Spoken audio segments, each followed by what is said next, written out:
में जाएंगे। महान ईश्वर परमेश्वर का मैं तहे दिल से धन्यवाद करता हूं, जिसने हमें प्रभु यीशु मसीह के द्वारा अपना संतान होने का अधिकार दिया है। प्रभु यीशु मसीह की पवित्र नाम से आप सभी प्रियजनों को मसीही वंदना, जय मसीह। अलग अलग जगहों से प्रभु की उपस्थिति में हमें एकत्रित होने का अवसर प्रभु ने दी है। परमेश्वर के वचन को सीखने के लिए परमेश्वर हमें मौका देते हैं। जैसे आप जानते हैं, प्रकाशित वाक्य की किताब से हम सीख रहे हैं, जबकि बाइबल 2/3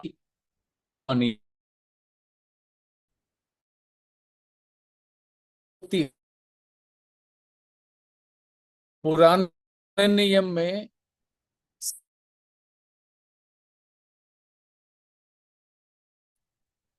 लेकिन नया नियम में केवल एक ही नबूवत की पुस्तक है, भविष्यवाणी की पुस्तक। इस तरह पुराने नियम में 17 और नया नियम में 1, कुल मिला के 18 किताबें ही भविष्यवाणियों से भरा है, या भविष्यवाणी की किताबें हैं। उसके अलावा बाकी जो किताबें हैं, जो इन 18 से ये अलग होकर बाकी जो किताबें हैं, उन किताबों में भी कई सारे भविष्यवाणियां हैं, जबकि वो भविष्यवाणी की किताब नहीं है, लेकिन उनमें भी बहुत सारे भविष्यवाणियां हैं। शायद आपको मालूम होंगे, बाइबल का सबसे पहला भविष्यवाणी कौन सा पुस्तक में है?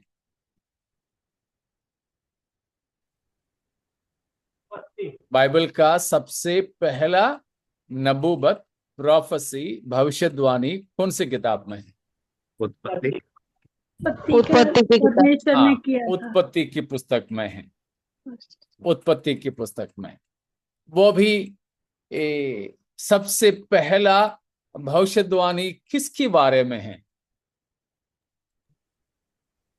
आदम और हवा के और वो सांप के लिए परमेश्वर ने बोला था कि तुम पैरों के एड़ी के तले कुचले जाओगे, जो ऐसे करके परमेश्वर ने भविष्यवाणी किया था।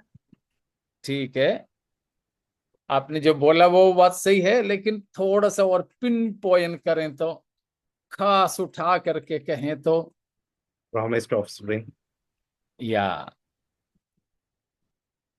सीड ऑफ द वुमन,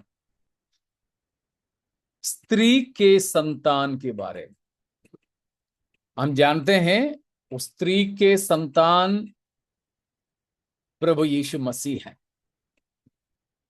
तो बाइबल का सबसे पहला भविष्यवाणी उत्पत्ति के ही किताब से है, और वो भी यीशु मसीह के बारे में है, यीशु मसीह के बारे में है।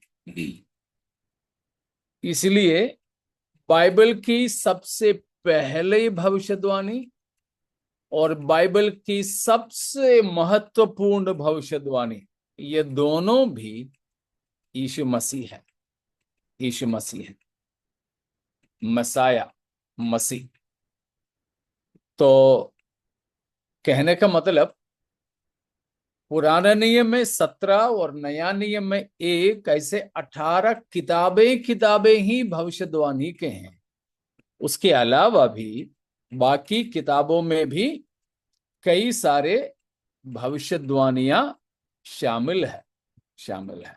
तो हम अभी नया नियम के एकमात्र भविष्यवाणी की पुस्तक अर्थात प्रकाशित वाक्य की किताब में से सीख रहे हैं। तो उसमें भविष्यवाणी हमें मिलता है, और हम 12वां अध्याय तक की बातों को मनन किए थे। आज प्रभु चाहें तो हम 13वां अध्याय की ओर जा रहे हैं। 13 अध्याय। तो ये 13वीं अध्याय प्रकाशित वाक्य की, उसमें है सैटनिक ट्रिनिटी को हम एक साथ देखते हैं। सैटनिक ट्रिनिटी, शैतानिक तृत्व को हम इस 13वें अध्याय में देखते हैं। सैतानिक तृत्व का मतलब आप जानते हैं, उसके विपरीत में बाइबल एक होली ट्रिनिटी के बारे में बताते हैं। पवित्र तृत्व, पवित्र तृत्व है हमारे त्रिएक परमेश्वर, पिता, पुत्र और पवित्र आत्मा। शैतान परमेश्वर की सभी बातों का नकल करता है, सब कुछ का नकल करता है।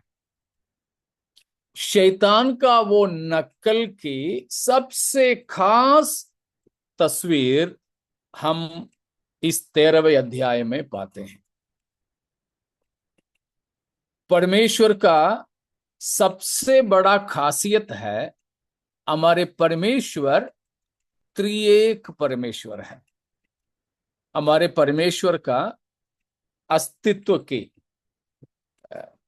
The uniqueness of the person of God, हमारे परमेश्वर की आस्तिकता का सबसे खास बात है, हमारे परमेश्वर त्रिएक परमेश्वर है।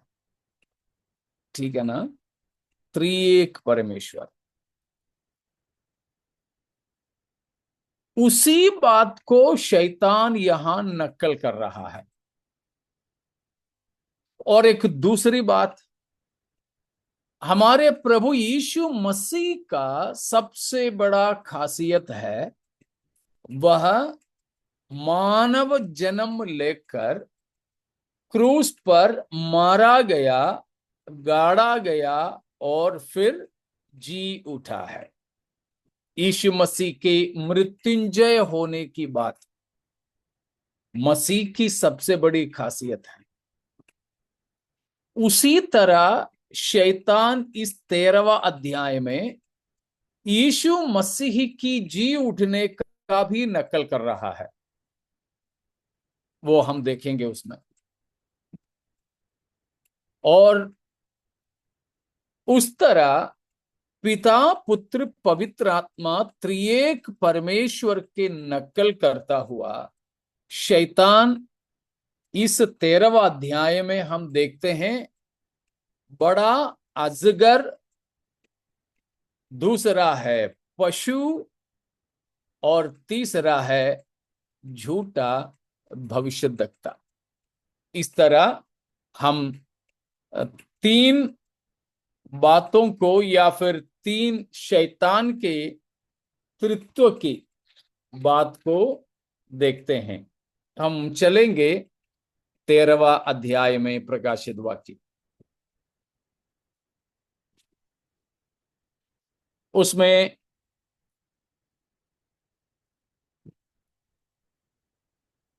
उसका दूसरा वचन को पढ़िए,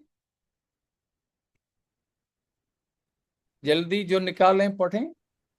जो पशु मैंने देखा वह चीते के समान था और उसके पांव भालू के से और उसका मुंह सिंह का सा था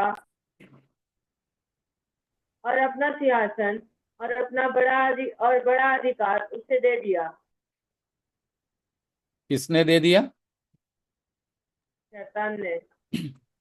ऐसे लिखा है शैतान ने, अजगर ने। आजगर ने। मैंने बोला पढ़ने वाले ध्यान से पढ़ना, सुनने वालों की लापरवाही माफ किया जाएगा लेकिन पढ़ने वालों को नहीं। ठीक है? तो वहां हम ये पहला और दूसरा वचनों में शैतानिक तृत्व के 2 लोगों को देखते हैं। पहला है अजगर। हाँ, अजगर जरूर शैतान है। हमने 12वां अध्याय से शैतान के अलग अलग नाम को भी सीखे थे। तो अजगर पिता परमेश्वर की बदले में यहां अजगर है, और प्रभु यीशु मसीह की बदले में पशु है, वो है झूठा मसीह। यहां जो पशु बताया गया है वो है झूठा मसीह। वो कैसे मसीह यीशु का नकल करता है वो हम देखेंगे। उससे पहले हम पवित्र आत्मा के नकल करने वाला को भी देखेंगे। हम उसकी 11वां वचन को देखें। 11वां वचन, फिर मैंने एक और पशु को पृथ्वी में से निकलते हुए देखा, और उसके मेमने के से 2 सींग थे, और वह अजगर के समान बोलता था। यहां है एक दूसरा पशु, मेमने के समान दिखता था, लेकिन मेमना नहीं था। ठीक है, मेमना के समान दिखता था। यहां पर है झूठा भविष्यद्वक्ता। हम इन तीनों को हम एक साथ देखते हैं।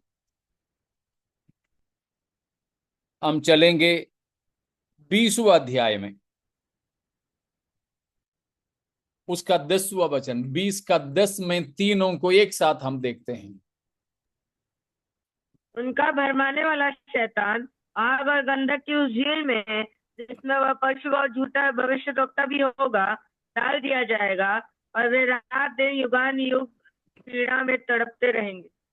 देखा, यहां शैतानिक तत्व की तीनों को, जिसको हमने 13वां अध्याय में 1 और 2 वचन में और 11 वचन में देखे थे। तो वो है जो अजगर कहलाने वाला शैतान, इब्लीस, पिता परमेश्वर के नकल करता है, और झूठा मसीह जो पशु कहलाता है, और झूठा भविष्यद्वक्ता जो मेमना जैसा एक दूसरा पशु है। इतना समझ में आ गया ना? तो शैतान को तो हम जानते हैं, बाइबल उसे इस संसार का ईश्वर कहते हैं। हमारे परमेश्वर स्वर्ग और पृथ्वी का परमेश्वर है, लेकिन शैतान इस पृथ्वी का है, इस संसार, पृथ्वी का भी नहीं है, संसार का ईश्वर है। 2 कुरिन्थियों 4:4 में हम पढ़ते हैं, पौलुस शैतान को इस संसार का ईश्वर कहा है। लेकिन हमारे परमेश्वर स्वर्ग, पृथ्वी और अधोलोक में राज करने वाला परमेश्वर है। नरक में कौन राज करता है? नरक में कौन राज करता है? परमेश्वर ही। परमेश्वर ही या शैतान? परमेश्वर। नहीं, परमेश्वर ही करता है सब जगह परमेश्वर राज। ही करता है। बहुत बढ़िया। काफी लोग गलत तरीके से ये सोचते हैं कि नरक में शैतान राज करता है। नहीं, शैतान केवल इस संसार का, पृथ्वी का भी नहीं, इस संसार का ईश्वर है। वो भी अब थोड़े दिन के लिए है, हमेशा के लिए नहीं भी है, थोड़े दिन के लिए। नरक में भी राज करने वाला हमारे परमेश्वर ही है।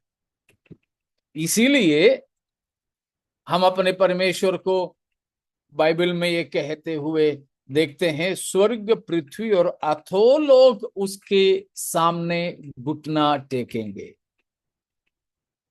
ठीक है, तो हम वापस आएंगे 13वां अध्याय में।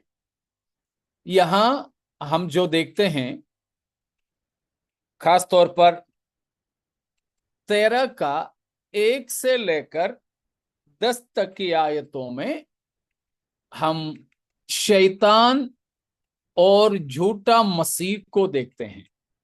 शैतान और झूठा मसीह। और 11 से लेकर 18वां आयत तक, 13वां अध्याय की 11 से 18 तक हम झूठा भविष्यद्वक्ता और झूठा मसीह को देखते हैं। ठीक है ना? तो पूरा अध्याय में झूठा मसीह है। उसमें 1 से 10 तक की आयतों में शैतान उसके साथ दिखता है। 11 से 18 तक झूठा भविष्यद्वक्ता।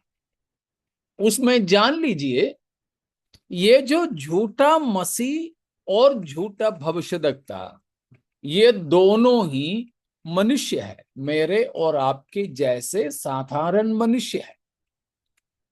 साधारण मनुष्य है।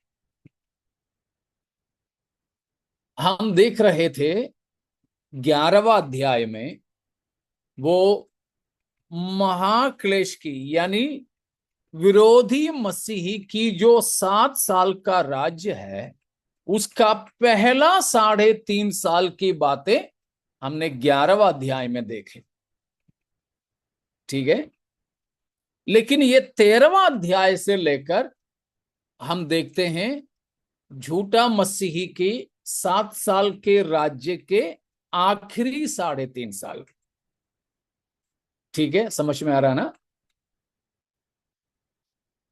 झूठा मसीह का शासन कितने दिन के लिए होगा?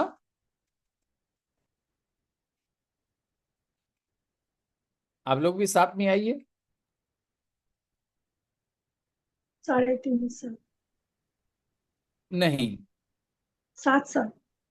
7 साल के लिए। 7 साल। हाँ, 7 साल के लिए। जो हमने पहले भी दानियेल 9 अध्याय से 70 सप्ताहों के बारे में सीखे थे। उनमें से हमने देखा कि 69 सप्ताह, 69 वीक्स प्रभु यीशु मसीह की क्रूस की मृत्यु के साथ पूरा हो गया। अब उसमें से केवल एक ही सप्ताह बचा हुआ है। एक ही सप्ताह बचा हुआ है। वो एक सप्ताह का मतलब हमने देखा कितने साल है? 7 साल, 7 years। क्योंकि हम पाए थे 3 हिसाब, 3 हिसाब, दिनों को गिनने का 3 हिसाब याद होंगे ना? अन्य जातियों के लिए एक दिन का मतलब हमारे लिए जैसे एक दिन है, वैसे 24 घंटे वाले एक दिन है। लेकिन यहूदियों के लिए जब भविष्यवाणी की भाषा में एक दिन का मतलब 1 साल। 1 साल है। एक दिन के पीछे 1 साल, या 1 साल के पीछे 1 दिन, ऐसा है। 1:1 ईयर है। और तीसरा हिसाब है परमेश्वर का हिसाब। एक दिन का मतलब 1000 वर्ष। 1000 वर्ष। तो ये 3 हिसाब है। उसमें ये जो 70 सप्ताह है वो यहूदियों के भविष्यवाणी की भाषा में है। तो 70 सप्ताह का मतलब हमने देखा कि 70 गुना करे उसको 7 सालों से, तो 490 साल हमें मिलता है। उनमें से 69, एक कम 70 सप्ताह पूरा हो गया। कब तक? अभिषिक्त पुरुष की काटे जाने से। अभिषिक्त पुरुष है प्रभु यीशु मसीह, क्योंकि मसीह का मतलब ही अभिषिक्त। ठीक है, यीशु माने उद्धार करता, मसीह माने अभिषिक्त, अभिषेक किया गया। तो अभिषिक्त पुरुष की काटा जाना वो 69 सप्ताह पूरा होने पर है। फिर बचा 1 हफ्ता, यानी 7 साल। वो 7 साल में झूठा मसीह राज करेगा। वो 7 साल को 2 भाग में बांटा है, 3.5 साल। उसमें पहला 3.5 साल में है प्रकाशित वाक्य 11 अध्याय की बातें होता है, और आखिरी 3.5 साल 13वां अध्याय से जो बातें हैं उसमें है। और इस बीच में होने वाली घटना है हम 12वां अध्याय में देखें, अर्थात आसमां में लड़ाई, शैतान हरा दिया जाता है, धरती पर गिरा दिया जाता है। तो धरती पर गिरा दिया गया शैतान बड़े गुस्से में है, अभी बड़ा गुस्से में। जैसे हमने 12वां अध्याय की 12वां पद में पढ़े थे। 12 का 12 एक और बार पढ़िए।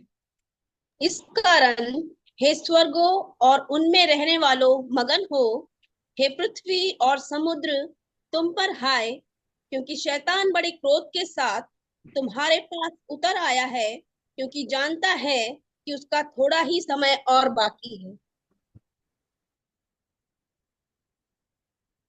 यहां आत्मा कहता है स्वर्ग में रहने वालों को वे धन्य हैं, वे आनंदित हो, लेकिन पृथ्वी पर रहने वालों तुम पर हाय, उफ, तुम बड़ी मुसीबत में हो। क्यों पृथ्वी पर रहने वाले मुसीबत में? क्योंकि हाँ, Yeah. क्योंकि नीचे नीचे रहा। हाँ, शैतान तुम्हारे पास बड़े गुस्सा करके आया है। यहां पृथ्वी पर रहने वाले के मतलब हम नहीं, ठीक है? अभी पृथ्वी पर रहने वालों के लिए नहीं बताया है, तब रहने वालों के लिए है, ठीक है? समझ लेना उसको। अब रहने वाले हम हैं, हमारे लिए नहीं बताया है ये, परंतु उस समय रहने वाले लोगों के लिए बताया है। कुछ लोग हैं ना, जब पापा की छुट्टी होते हैं तो बच्चों पर हाय हाय, वो भी बच्चे के भी छुट्टी हो तो बच्चे तो बिल्कुल चाहेंगे पापा को रोज ऑफिस जाना पड़े, पापा को छुट्टी नहीं मिले, क्योंकि पापा घर पे रहना, कुछ लोगों के लिए पापा नहीं मम्मी है, कुछ लोगों के लिए भैया है, वो घर पे रहे तो बड़ा दिक्कत है। लेकिन वो ड्यूटी जाए, कई मेहमान जाए, बच्चे खुश। इसी तरह है पृथ्वी पर उस समय रहने वाले मनुष्यों के लिए कहा तुम पर हाय, क्योंकि शैतान पृथ्वी पर उतर आया है बड़े क्रोध के साथ, क्योंकि वो जानता है अब उसके लिए थोड़ा ही समय बाकी है। थोड़ा समय बाकी है बोलने से कितने साल? 3.5 साल। हाँ, 3.5 साल। जैसे हमने 12 का 14वीं वचन में पढ़े थे, एक समय, समयों और आधा समय, ठीक है ना? एक समय, समयों और आधा समय। या फिर जैसे 12 का 6 में हमने पढ़ा, वैसे 1260 दिन। शैतान ये जानता है अब मेरे सामने मेरे उल्टी गिनती शुरू, 1260, 1259, 1258। जैसे जैसे उल्टी गिनती वैसे वैसे धड़कन बढ़ना, गुस्सा आना, टेंशन में होना। पापा को जब ड्यूटी जाना है, टाइम नजदीक आ रहा है, उस समय अगर कोई बच्चे कोई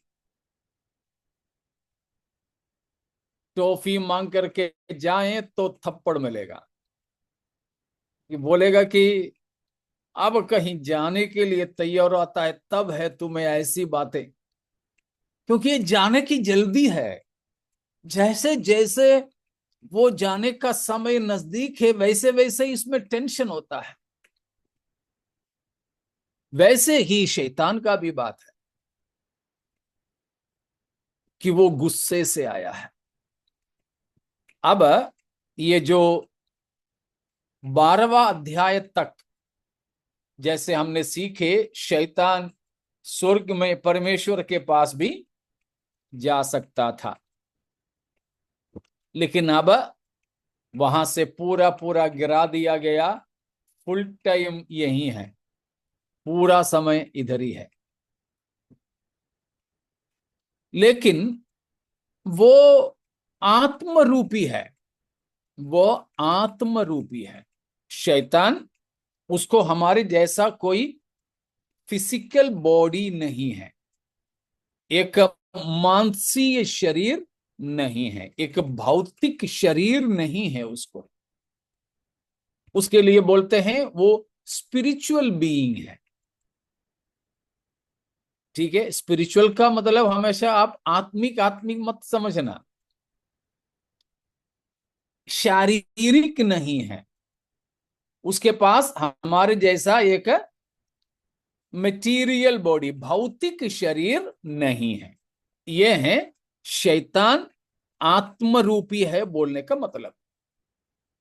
वैसे आध्यात्मिक नहीं है, वो आत्मरूपी है, मतलब शरीर रूपी नहीं है। इसीलिए वो किसी का भी रूप धारण कर सकता है। ठीक है, वो किसी का भी रूप धारण कर सकता है। तो शैतान का ये काम है कि वो यहां तक प्रभु यीशु मसीह का भी रूप वो धारण कर सकता है। प्रभु यीशु मसीह का तक वो रूप धारण कर सकता है। इसलिए है पौलुस ने कहा कि शैतान खुद भी क्या करता है, प्रकाश का दूत की रूप धारण करता है। देखो 2 कुरिन्थियों 11वां अध्याय उसका 14वीं वचन, 2 कुरिन्थियों 11 का 14वीं वचन। यह कुछ अचंभे की बात नहीं कि शैतान आप भी, जो दिन में स्वर्गदूत का रूप धारण करता है, शैतान आप भी ज्योतिर्मय स्वर्गदूत का रूप धारण करता है। एंजल ऑफ लाइट्स, शैतान एंजल ऑफ लाइट्स का, ठीक है, ज्योतिर्मय स्वर्गदूत, एंजल ऑफ लाइट यीशु मसीह के लिए बताया गया है। तो शैतान यीशु मसीह का रूप धारण कर सकता है।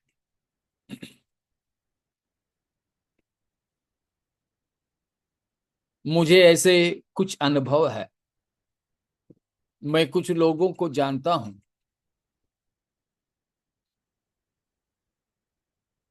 हमारे कलीसिया की पास्टर अब प्रभु में सो गए, कई साल पहले की बात है। वो प्रभु के दास दुष्टात्माएं निकालने का वरदान प्राप्त था। किसी घर में दुष्टात्माओं की बहुत बड़े तकलीफ होती थी, तो ये प्रभु के दास, उनके साथ दूसरा एक और प्रभु के दास मिलकर उस घर में रहकर उपवास और प्रार्थना कर रहे थे। पुराने समय है, कोई बड़े बड़े मकाने नहीं हैं, 1 या 2 कमरे होते थे। तो इनको दिया हुआ कमरा वहां पर एक खिड़की था। रात रात में उठ के प्रार्थना करते रहते थे। तो बिल्कुल देर रात में प्रार्थना के दौरान उन्होंने देखा कि खिड़की में से बाहर एक आग जलता हुआ। अक्सर हमारे बीच में लोग ये बोलते हैं कि पवित्र आत्मा आग है, पवित्र आत्मा की आग है, पवित्र आत्मा आग है। ऐसे इन्होंने भी सोचा, इन्हें सोचा कि परमेश्वर की आत्मा इनकी मदद के लिए आ रहा है।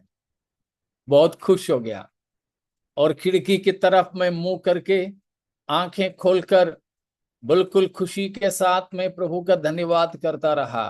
वो आग नजदीक नजदीक आए, आकर इनके पास आकर के फूंक मारा। ऐसा फूंक मारा कि उनके चेहरा पूरा जला जला सा हो गया। तब उनको पता चला कि ये आग पवित्र आत्मा का नहीं था, शैतान उस रूप में धोखा देता हुआ आ रहा था, छल के साथ। वैसे ही मध्य प्रदेश में जब मैं सेवा करता था, वहां एक आंटी, उनमें से दुष्टात्माएं निकल गई। हमारे कुछ दिन की उपवास प्रार्थना चालू थी। ये आंटी दुष्टात्मा सब जाने के बाद में बहुत खुशी खुशी अपने घर गई। अगला दिन भी बहुत खुशी खुशी में रही। घर जाने के बाद भी उनको खुशी इतना उछल रहा था, उमड़ रहा था कि वो आनंद से भरकर प्रार्थना करना।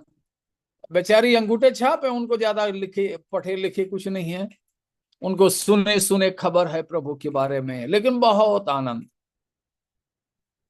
अगला दिन उपवास प्रार्थना में जब आए ये आंटी, पूरा पूरा कपड़ा सफेद पहन करके आई। तो हम लोगों ने सबने बोला, देखो वो आंटी कैसे पूरा पूरा सफेद में आ गए। अच्छा भी लग रहा था। लेकिन जब प्रार्थना चालू, गाना चालू, हम लोग सब काफी देर से बैठकर प्रार्थना कर रहे थे, तो मैंने कहा कि सब लोग उठ करके खड़े खड़े हम लोग एक गीत गाएंगे। तो खड़े खड़े गीत गा रहे थे। तो ये आंटी अन्य अन्य भाषा में बातें करने लगी, लेकिन तब तक तो नहीं करती थी। वो सुन करके मुझे थोड़ा शक लगा। मैं धीरे धीरे धीरे उनके पास ऐसे चलता गया, तो ये आंटी मेरे तरफ में मुड़ करके, अन्य भाषा तो बोल रही, बीच में बोलती हैं, आप शक मत करो, शक मत करो, ये पवित्र आत्मा ही है, पवित्र आत्मा ही है। मैंने कहा तो अपने काम कर, मैं अपना काम देख लूंगा। कर मैं और नजदीक गया, वहीं वहीं उनकी वो कतार में आकर जाकर मैं खड़ा रहा बीच में। ये थोड़ी देर और ताली बजा के अन्य अन्य भाषा बोल के मेरे को बोलती है कि आगे निकल जाओ, आगे निकल जाओ, इधर खड़े मत रहो। मैं उनके ऊपर हाथ रखा, गिर गई, और उसके बाद कुछ कुछ बातें बोलने लगी। और आखिरी में बोले, मैंने कहा कि कल ही तो दुष्टात्माएं इनमें से निकल गई थी, तो तुम लोग वापस कैसे आ गए? बोले ये दुष्टात्माएं नहीं है जो कल निकल गई ना, वो गई। मैंने उन लोगों को बोला वापस जाओ, लेकिन वो लोग बोले कि बाप रे हम नहीं जाएंगे अब उसमें, इसलिए मैं ही आया हूं। मैंने बोला तू कौन है? बोला मैं तो बिल्कुल इबलीस शैतान ही हूं मैं। कल तक जो आए ना वो सब तो मेरे चेले चपाटे थे, मैं ऐसे कहीं किसी में जाता नहीं। तो उसके बाद में ये बोलने लगी ये कैसे इनमें आ गए। बोले कल तो वो इधर से गई दुष्ट आत्माओं से छूट करके बड़े आनंद में थी, रात में नींद भी नहीं आए इसको, ये तो प्रार्थना ही करती रही। तो शैतान बोलता है कि मैं उस समय आसमां में बिल्कुल सफेद बाल, सफेद दाढ़ी, सफेद कपड़ा, सफेद पोशाक में आसमां में खड़ा हुआ, हाथ उठाकर खड़ा हुआ, इसको दर्शन दिया। और इसने सोचे कि मैं उसका प्रभु यीशु है। मुझे ऐसे सफेद सफेद में देख करके इसने बोला कि आओ प्रभु मेरे अंदर आ, मेरे अंदर आ। मुझे बुलावा मिला, मैं अंदर आ गया। देखो शैतान किसी भी रूप ले सकता है। प्रभु यीशु मसीह का भी वो रूप लेकर लोगों के पास पहुंच सकता है। किसी के अंदर वो घुसपैठ कर सकता है। आपको मालूम है ना कि मनुष्य के पास सबसे पहले वो कैसे आया? शैतान बनकर आया था? नहीं, वो सांप में होकर के आया। यीशु मसीह के पास वो कैसे कैसे आया? एक तरस खाने वाली मां की जैसे, अरे प्रभु तू भूखा है, ये पत्थरों को रोटी बना के खा ले। अरे तुम्हें क्रूस पे क्यों मरना, मेरी दंडवत कर, ये सब कुछ मैं तुम्हें दे दूंगा। ऐसे ऐसे उसके बाद जब मत्ती 16 अध्याय में हम आते हैं तो 16 का 16 में पतरस ने यीशु मसीह के बारे में एक बड़ा प्रकाश पाया। यीशु मसीह ने पूछा मेरे बारे में लोग क्या कहते हैं? तब पतरस ने जवाब दिया तो कौन है? यीशु मसीह कौन है? जीवते परमेश्वर का पुत्र मसीह यीशु। जीवते परमेश्वर का पुत्र मसीह है। अगला पद में मसीह ने बोला ये तुम्हें मांस और लहू ने नहीं, मेरा पिता ने प्रकट किया है तुम्हें। 18वां पद में कलीसिया को बनाने के बारे में कहा।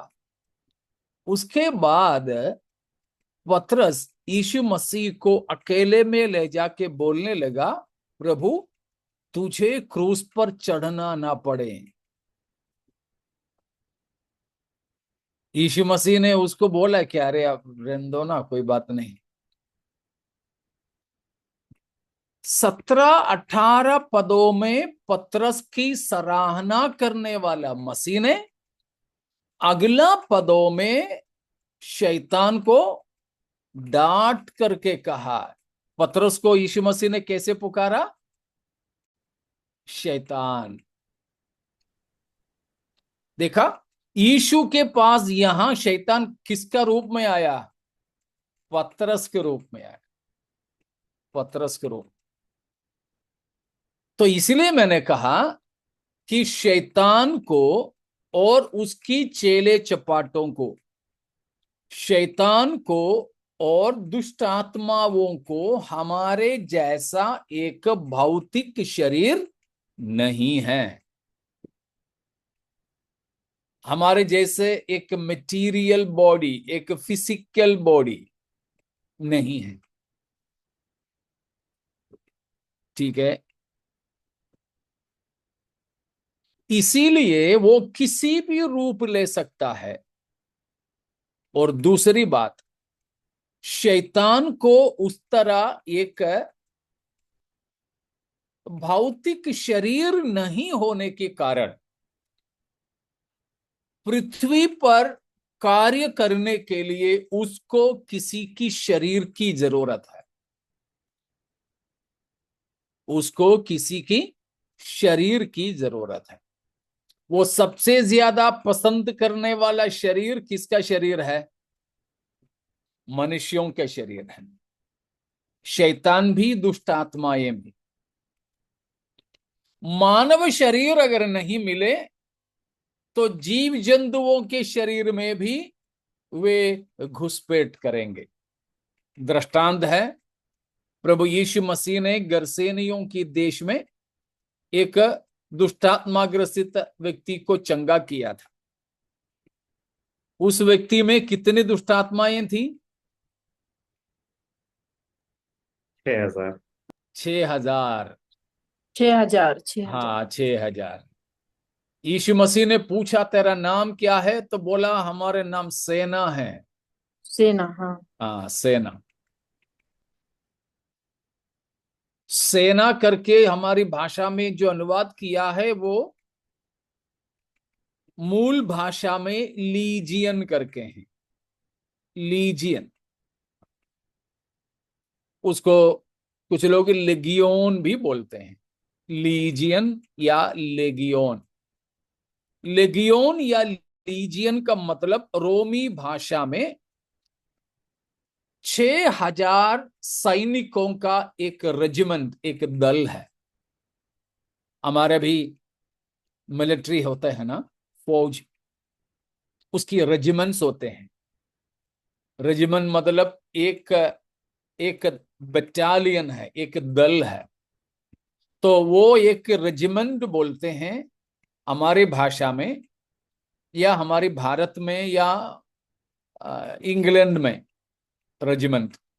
उसी को रोमियों की भाषा में लीजियन बोलते हैं। वो लीजियन में 6,000 सोल्जियर्स, 6,000 सिपाहियां होते हैं। तो जब दुष्टात्माओं ने बोली कि हम सेना है, तो उसका मतलब वो एक आदमी में 6,000 दुष्टात्माएं बसती थी। जब कोई दुष्टात्मा नहीं रहते हैं तो भी लोगों के हालात और स्वभाव कैसा रहता है मालूम है ना? शायद हम में किसी में तो दुष्टात्मा बसती नहीं, फिर भी कभी कभी गुस्सा आ जाए तो ऐसा लगता है कि ये फूट रहा, दांत पीसना, आंख लाल होना, पूरा चेहरा लाल लाल होना, आवाज उठना, ना जाने उस समय कैसे ताकत आ जाती है शरीर में। दुष्टात्मा रहती नहीं तब भी ये हाल है। तो मैं जानता हूं कई लोगों को, जब दुष्टात्मा उनमें रहती थी तो वे बड़े ताकतवर लगता था। दुष्टात्मा निकलने के बाद में बोलते हैं भाई साहब लगता है कि मेरा मैं कमजोर हो गया। तो 6,000 दुष्टात्मा एक आदमी में रहना सोच लो जरा। तो उन आत्माओं ने बोली यीशु मसीह से, अगर इस व्यक्ति में से हमको निकाल दे तो कहां जाने दे? सुअरों के झुंड में। सुअरों के झुंड में। सुअरों के झुंड में। ये 6,000 दुष्टात्माएं वहां सुअर जो चर रही थी उनमें जा बैठे। करीब 2,000 सुअरें थे, 6,000 दुष्टात्माएं, मतलब एक सुअर में 3 दुष्टात्मा घुस गई, बस पानी में डूब कर मर गए। तो ये मैंने कहा कि दुष्टात्माएं या शैतान मनुष्यों की शरीर को चाहती है। पहले नहीं मिलते हैं तो जानवर, पशु, वो भी नहीं मिले तो पेड़ पौधे भी अगर बसने को ना मिले, कोई मूर्त भी। इसीलिए लोग मूर्तों में किसी किसी को बिठा देते हैं। तांत्रिक मांत्रिक लोग कुप्पी में भर देते हैं। मुझे याद है किसी किसी चर्च में जब दुष्टात्मा निकल रही होती तो कुछ लोग मेरे पास में सीसी लेके आए, कुप्पी लेकर आए। मैंने पूछा क्यों? अभी तो मैं जानता हूं, उस समय मैं नहीं जानता था, मैं नया नया था उत्तर भारत में। मैंने पूछा क्यों? पास्टर साहब इसको जाने ना देना, जाने ना देना, इसके इसके अंदर बंद कर दो। कुछ लोग बोलते हैं मटके में बंद कर दो, कुछ लोग धागे में बंद करके पेड़ में बांध देते हैं, कोई खिल्ले में ठोक देते हैं, बस उसी में बस जाती है वो।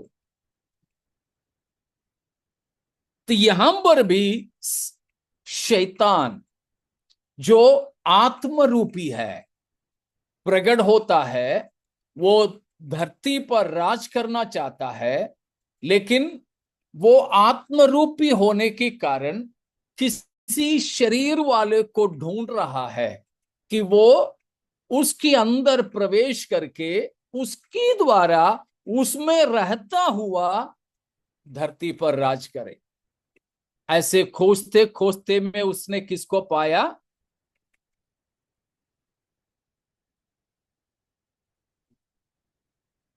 शैतान ऐसा किसी की शरीर को खोजता खोजता शैतान किसको पाया कि वो उसमें घुस बैठे, उसके द्वारा अपना मर्जी को पूरा करें। किसे पाया उसने? पशु को, जो 13 का 1 में लिखा हुआ है, पशु को। हाँ, दूसरा एक और दो, एक और बार पढ़ लीजिए। 13 का 1 और 2। तब मैंने एक पशु को समुद्र में से निकलते हुए देखा, जिसके 10 सींग और 7 सिर थे। उसके सींगों पर 10 राजमुकुट और उसके सिरों पर परमेश्वर की निंदा के नाम लिखे हुए थे। जो पशु मैंने देखा वह चीते के समान था, और उसके पांव भालू के से और मुंह सिंह का सा था। उस अजगर ने अपनी सामर्थ और अपना सिंहासन और बड़ा अधिकार उसे दे दिया। देखा, अभी शैतान को कोई मिला इधर, अजगर को कोई मिला इधर, पशु। पशु। उसको शैतान ने 3 चीज दे दिया। क्या क्या दिया? सामर्थ, सिंहासन और बड़ा अधिकार। अधिकार। वापस चलिएगा लूका 4 का 5 में, लूका 4 का 5 में।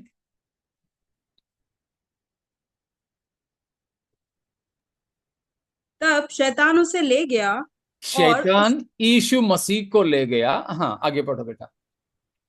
और उसको पल भर में जगत के सारे राज्य दिखाए, और उससे कहा, मैं ये सब अधिकार और इनका वैभव तुझे दूंगा, क्योंकि वह मुझे सौंपा गया है, और जिसे चाहता हूं उसी को दे देता हूं। शैतान न जाने कब से किसी की खोज में था कि ये सब कुछ दे दें उसके पास में, उसकी वश में सौंपा गया है। क्या क्या? यीशु मसीह से उसने कहा ये सारा अधिकार और इसका सारा वैभव, संसार के सारी चीजों का अधिकार और उसकी वैभव, ये सब कुछ मुझ पर सौंपा गया है। मैं जिसे चाहूंगा मैं उसे दे दूंगा। ये सब कुछ मैं तुम्हें देना चाहता हूं यीशु, बस क्या शर्त है? मेरी प्रणाम कर, बस मेरे दंडवत कर। तुझे क्रूस पर चढ़ने की जरूरत नहीं है, तुझे जान देने की आवश्यकता नहीं है, तुम्हें सूली पर टंगे पड़े रहने की आवश्यकता नहीं है। बस क्षण भर में थोड़ा झुक, मैं दे देता हूं सब। लेकिन मसीह ने शैतान का ऑफर, शैतान का जो है वादा, हाँ नहीं बोला, उसको ठुकरा दिया। वो और खोज में था न जाने कितने सदियों से। अब एक शख्स मिला जो पशु कहलाता है, अर्थात झूठा मसीह, विरोधी मसीह। उसको शैतान ने ये तीनों चीज दे दिया, बड़े सामर्थ, अधिकार और सिंहासन। यीशु मसीह को सिंहासन तो नहीं बोला था क्योंकि उसको और राज करना था, लेकिन अब समय खत्म हो रहा है, इसीलिए उसको सिंहासन भी दे दिया।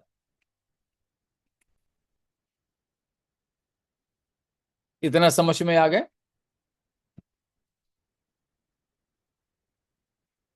शैतान अपना ये तीनों चीज झूठा मसीह को दे दिया। आपने शायद सोचे हो कि झूठा मसीह 7 साल राज कर रहा है, लेकिन पहला 3.5 साल वो उतना खतरनाक नहीं दिखता है, लेकिन आखिरी 3.5 साल तो वो बिल्कुल सच में पशु बन के काम कर रहा है। ये क्यों? कुछ समझ में आ रहा है ना आप लोगों को? पहले की 3.5 साल झूठा मसीह ज्यादा खतरनाक नहीं था, लेकिन आखिरी 3.5 साल वो बड़े खतरनाक बना। कारण क्या है? वो स्वर्ग से गिरा दिया गया था, एक तो इसीलिए तुर्क से गिरा दिया गया, फिर थोड़ा ही टाइम रह गया है उसके पास। थोड़ा ही ठीक समय है, रह गया। उसके अलावा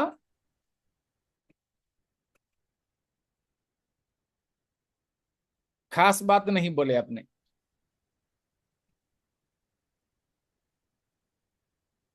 यही 13 का 2, शैतान ने उस झूठा मसीह को अपना बड़ा अधिकार, सिंहासन और शक्ति दे दिया। अर्थात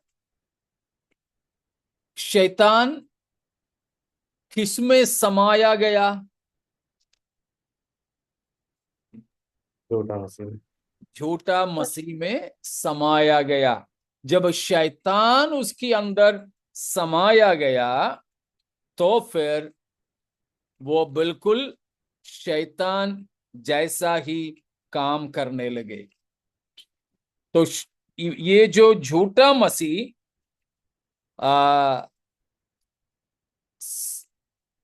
आप और जल्दी समझ सकेंगे, यूहन्ना 13वां अध्याय में उसकी 27वां वचन को पढ़िए। यूहन्ना 13:27। टुकड़ा लेते ही शैतान उसमें समा गया। तब यीशु ने उससे कहा, जो तू करता है तुरंत कर।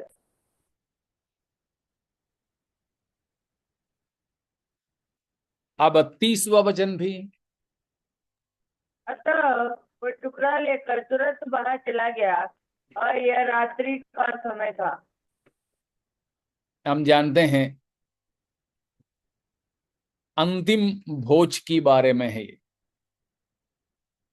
ये प्रभु भोज नहीं है, ठीक है, अंतिम भोज है।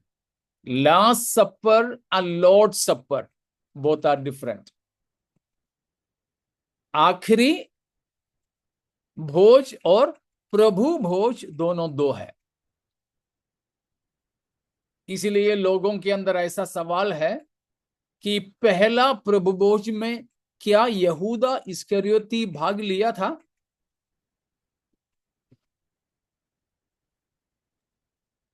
नहीं। नहीं लिया।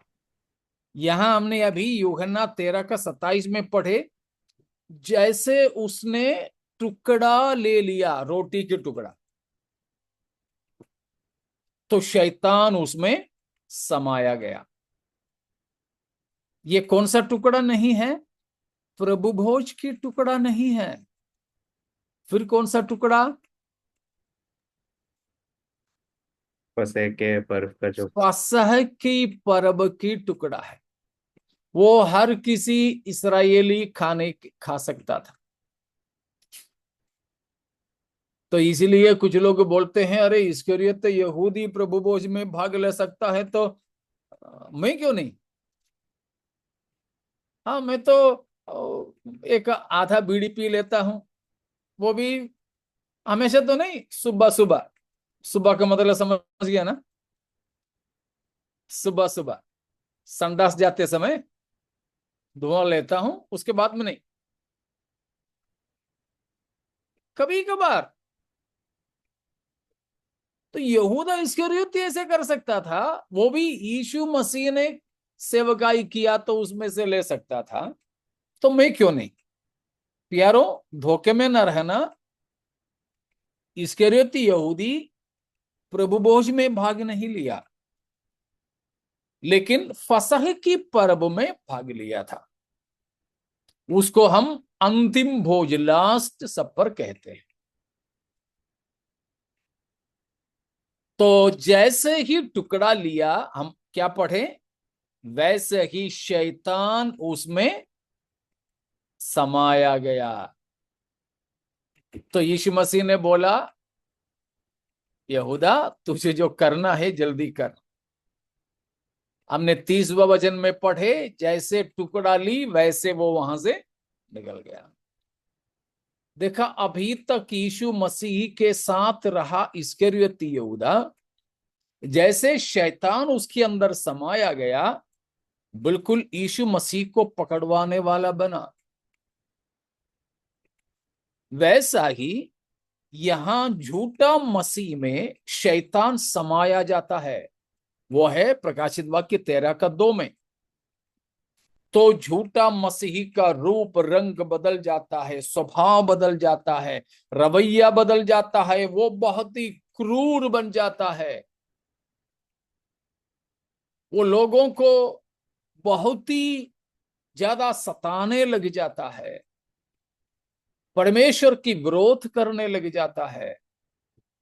वो स्वयं ईश्वर समझ करके आराधना स्वीकार करने लग जाता है। अब समझ में आ गए? आखिरी 3.5 साल में झूठा मसीह ज्यादा क्रूरता के साथ लोगों से बर्ताव करने का कारण? हाँ जी, इतने में कोई शक है तो पूछिएगा।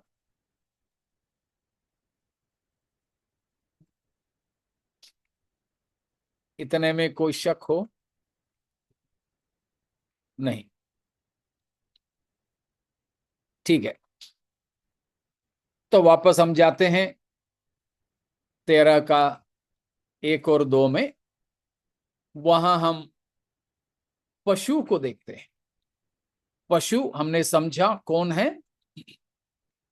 झूठा मसीह।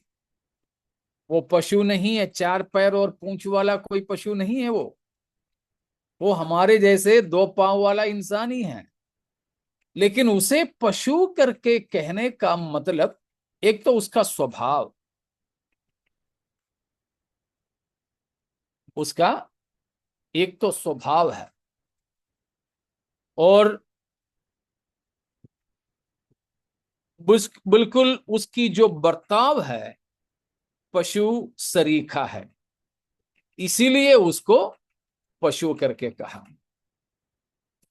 उसका पहचान देखो, वो आता कहां से है?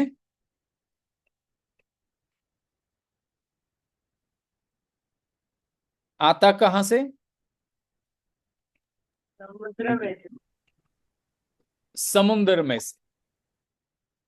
समुद्र का मतलब भूल गए कि याद है?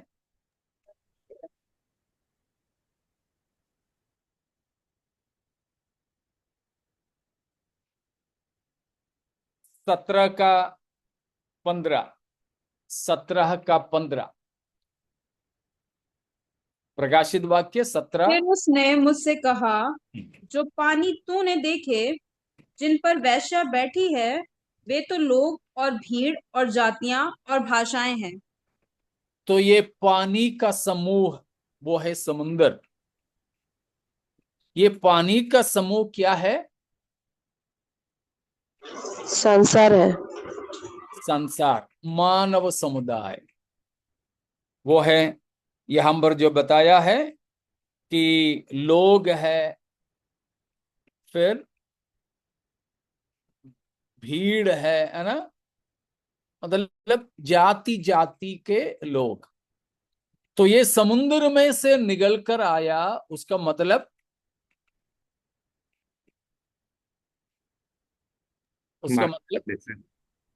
मनुष्यों के बीच में से, लोगों में। हाँ, लोगों के बीच में से। एक और वचन, ये आता कहां से है या उसकी आने का कारण क्या है? दानियल 9 अध्याय, दानियल 9 उसकी 27वां वचन। और प्रधान एक सप्ताह के लिए बहुतों के संग दृढ़ वाचा बांधेगा। अब थोड़ा सा और सीधे सीधे बैठ करके पढ़ो बेटा, आवाज बराबर नहीं आ रहा है। वह प्रधान एक सप्ताह के लिए बहुतों के संग दृढ़ वाचा बांधेगा, परंतु आधे ही सप्ताह के बीतने पर वह मेल बलि और अन्न बलि को बंद करेगा और कंगोरे पर उजाड़ने वाली घृणित वस्तुएं दिखाई देगी, और निश्चय ही ठहरी हुई बात के समाप्त होने तक परमेश्वर का क्रोध उजाड़ने वाले पर पड़ा रहेगा। वहां पर हम पाते हैं ये आता कहां से या कैसे हैं? समझ में आया कैसे हैं?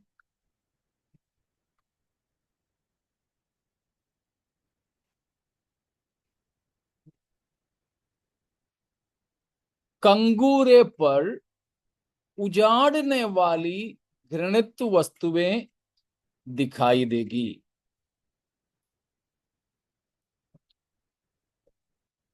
और वो कैसे प्रकट होगा?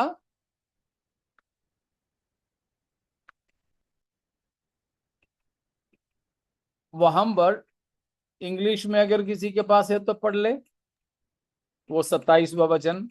Then he shall confirm a covenant with many for 1 week. But in the middle of the week, he shall bring an end to the sacrifice and offering, and on the wing of abominations shall be one who makes desolate, even until the consumption which is determined is poured out on the desolate. देखा, हिंदी में उतना साफ नहीं है। English में देखा आपने, वो कैसे आएगा? Wing of abominations. Yeah, on the wings of abominations.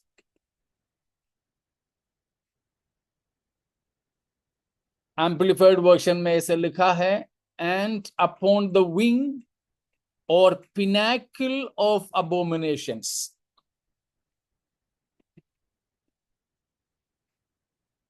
कंगूरे पर, कंगूरे का मतलब क्या है हिंदी में? कुछ मालूम है किसी को? कंगूरे चोटी के समान दिखने वाला पहाड़। अच्छा,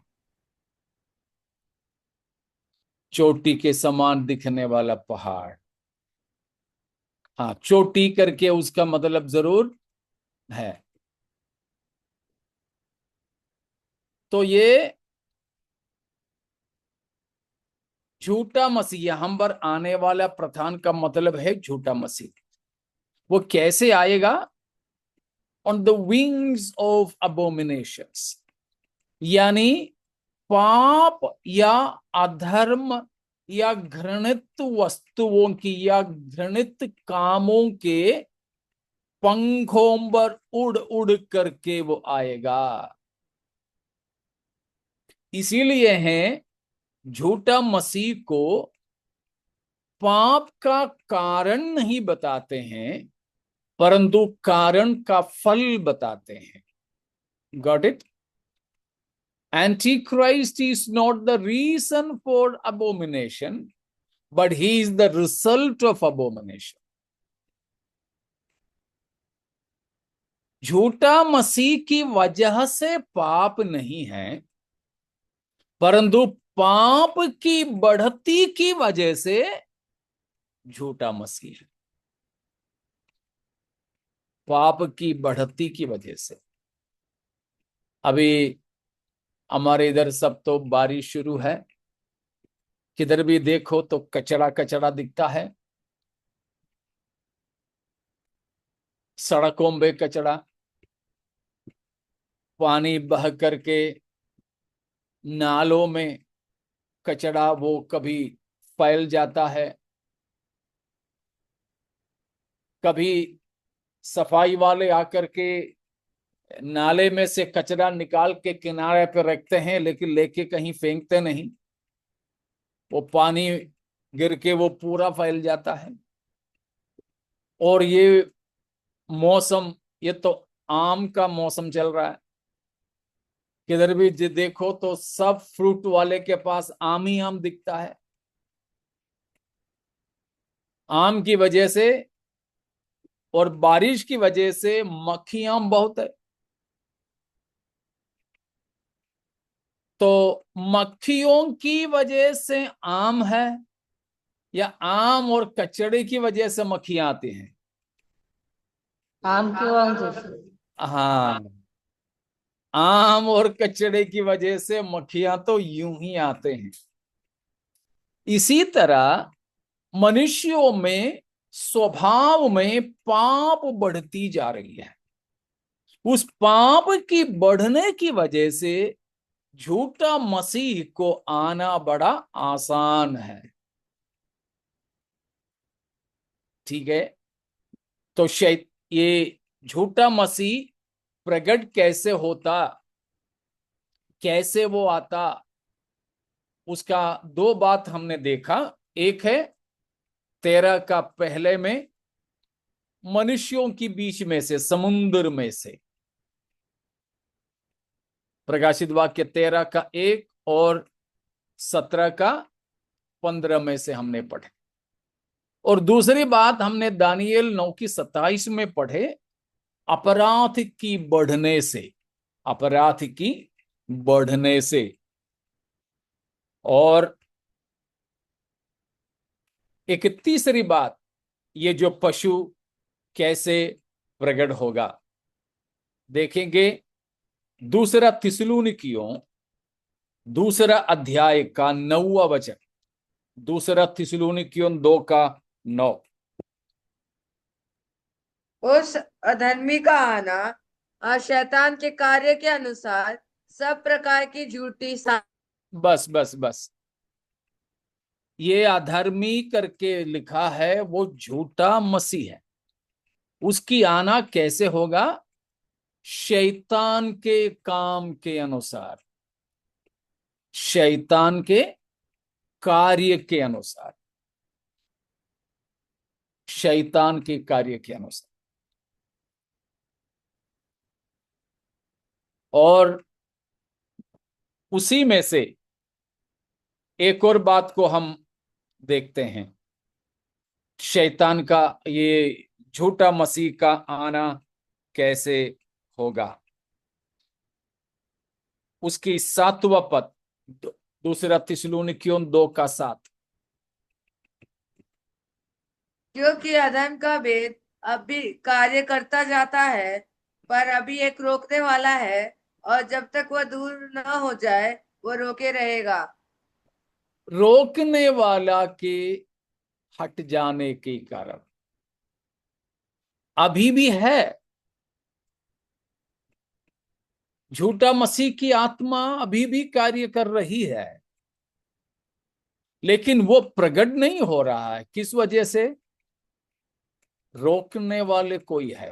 कौन रोक रहा है उसे? कलीसिया की हाँ, प्रार्थना। कलीसिया, धरती पर पवित्र लोगों की उपस्थिति, कलीसिया के साथ परमेश्वर की आत्मा। जैसे हम उत्पत्ति 18 और 19 अध्यायों में देखते हैं, सदम और अमोरे का विनाश, परमेश्वर का क्रोध भड़क रहा था। परमेश्वर आग और गंधक को बरसा रहा था। लेकिन किस वजह से रुका रहा परमेश्वर का क्रोध? लूत और उसके परिवार के कारण। लूत और उसकी परिवार के कारण। इसलिए स्वर्गदूतों ने कहा, जब तक तुम लोग यहां से नहीं निकले तब तक मैं इस देश पर अपने क्रोध उंडेल नहीं सकूंगा। तो लूत और परिवार की उपस्थिति उस सदम अमोरे को परमेश्वर की क्रोध प्रकट होने से बचा के रखे, परमेश्वर की क्रोध को उन देशों में भड़कने बरसने से रोक कर रखे। वैसे जब तक प्रभु की कलीसिया धरती पर है तब तक कलीसिया के कारण परमेश्वर का क्रोध या झूठा मसीही का प्रवेश रुका रहेगा।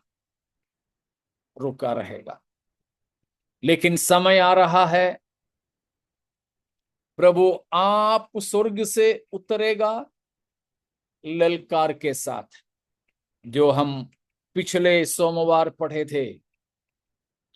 प्रभु यीशु मसीह की मुख से निकलने वाली वचन के साथ, इधर ऊपर चले आओ मसीह के ललकार की आवाज के साथ प्रभु आएगा। तब कलीसिया झट से पलक भर में उठा ली जाएगी। कलीसिया की उठा लिया जाना झूठा मसीह के प्रकट होने के लिए रास्ता खोलेगी। जैसे अभी बारिश की मौसम है, कई सारे बांध डैम भरे हैं। गर्मियों में भी डैमों में बांधों में पानी है। कैसे? पानी को वहां पर फाटक है, फाटक से रोक करके रखते हैं। लेकिन बारिश के समय जब बांध भरने लग जाते हैं तो फाटक खोलते हैं। फाटक जैसे खुलती वैसे पानी बहती। वैसे ही अब झूठा मसीह आने के लिए द्वार पर है, लेकिन उसे रोक रखने वाली बात है कलीसिया की उपस्थिति। तो ये कलीसिया जब उठा ली जाए, झूठा मसीह प्रकट होगा। प्यारों, हम झूठा मसीह के इंतजार में नहीं हैं। 666 के इंतजार में हम नहीं हैं। कई लोग हमारे बीच में भी है, ये कब आएगा, कैसे होगा, चिंता मत करो, हम उसके लिए नहीं हैं। हम तो हमारे दूल्हा के इंतजार में हैं, जिसने अपने हृदय की और शरीर की आखिरी बूंद खून तक हमारे लिए दहेज में बहा दिया था और हमसे मंगनी करके गया है। हमें लेने के लिए वो शीघ्र आने वाला है। उस आमद के लिए हम तैयार हो जाएं और प्रभु यीशु मसीह के आमद में हम जब उठा लिए जाएंगे, तब उसके बाद इस धरती पर रहने वालों के लिए बाकी जो 7 साल का कार्य प्रभु करेंगे, तो हम अपने प्रभु की आमद के लिए तैयार हो जाएं। परमेश्वर इन वचनों के द्वारा हमें आशीषित करें।